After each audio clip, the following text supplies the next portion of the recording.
Hello friends, welcome back to my YouTube channel Baksa Boy CRPF. আজি অন্য এটা video লৈ আপোনালোকক পুনৰবাৰ স্বাগতম জনাই মই ভিডিওটো আৰম্ভ কৰিবলৈ লাইছো। এটি হৈছে Indian army women military police recruitment 2024 আৰু মহিলাসকলৰ বাবে এটো আৰ্মিৰ ভৰ্তি চলি আছে আৰু 13 ফেব্ৰুৱাৰীৰ পৰা এইটো আৰম্ভ হৈছিল। গতিকে যিসকল ছোৱালীয়ে ইয়াতে এপ্লাই কৰা নাই তেখেতসকলে অতি সোনকালে ইয়াতে এপ্লাই কৰক আৰু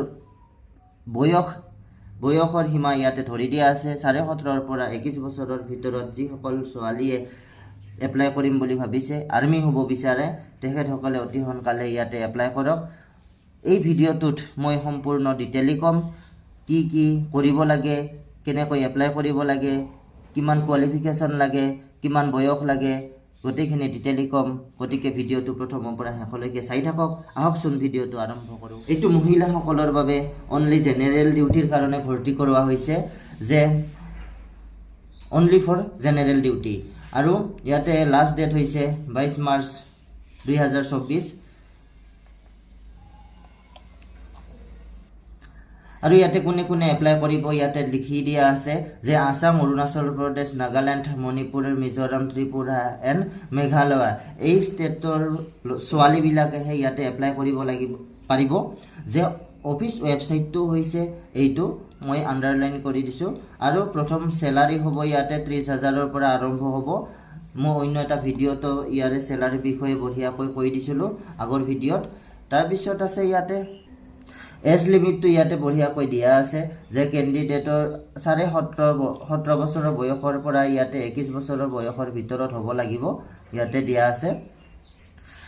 আৰু ইয়াতে কোৱালিফিকেশ্যনৰ কথা কৈছে যে 10 পাছ হ'লেই হ'ব আৰু 10 পাছ হ'লেও কিন্তু ইয়াতে 45% থকা হ'ব লাগিব আৰু প্ৰতিটো ছাবজেক্টতে 33% থকা হ'ব লাগিব।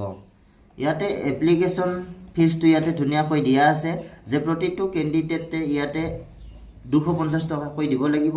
জেনেৰেল কেণ্ডিডেটছে দিব লাগিব 250 টকা, EWS কেণ্ডিডেটছে দিব লাগিব 250 টকা, OBC কেণ্ডিডেটছেও দিব লাগিব 250 টকা আৰু ST কেণ্ডিডেটছেও দিব লাগিব 250 টকা, SC কেণ্ডিডেটছেও দিব লাগিব 250 টকা।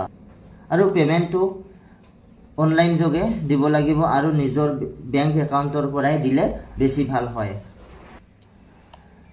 যিসকল ছোৱালী ইণ্ডিয়ান আৰ্মি অগ্নিবীৰৰ চিলেকশ্যনৰ কাৰণে ইয়াতে এপ্লাই কৰে তেখেতসকলৰ কাৰণে ইয়াতে প্ৰচেছটো দিয়া আছে ধুনীয়াকৈ। যে প্ৰথম প্ৰচেছটো হৈছে ৰিটিন এক্সাম। প্ৰথমতে ৰিটিন হ'ব, তাৰপিছত ফিজিকেল এক্সাম হ'ব, তাৰপিছত ডকুমেণ্টছ ভেৰিফিকেশ্যন হ'ব, তাৰপিছত মেডিকেল এক্সামিনেশ্যন হ'ব।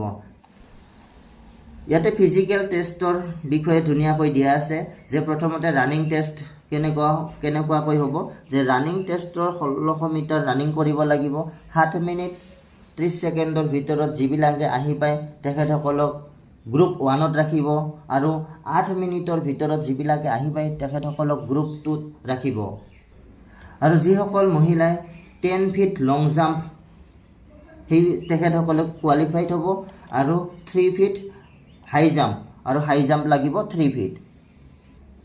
আৰু ইয়াতে ফিজিকেল ষ্টেণ্ডাৰ্ডটো দিয়া আছে ধুনীয়াকৈ যে হাইট লাগিব 162 চেণ্টিমিটাৰ।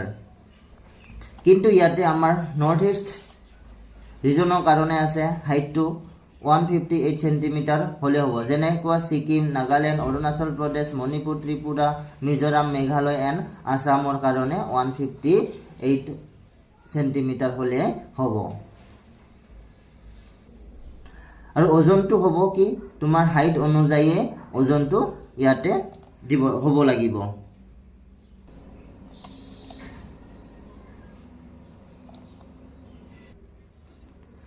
গতিকে মহিলা আৰ্মিৰ কাৰণে যিসকল ছোৱালীয়ে বহুত দিনৰ পৰা ইচ্ছা কৰি আছিল হ'ম বুলি তেখেতসকলে অতি সোনকালে এপ্লাই কৰক আৰু আৰ্মিত জইন কৰক।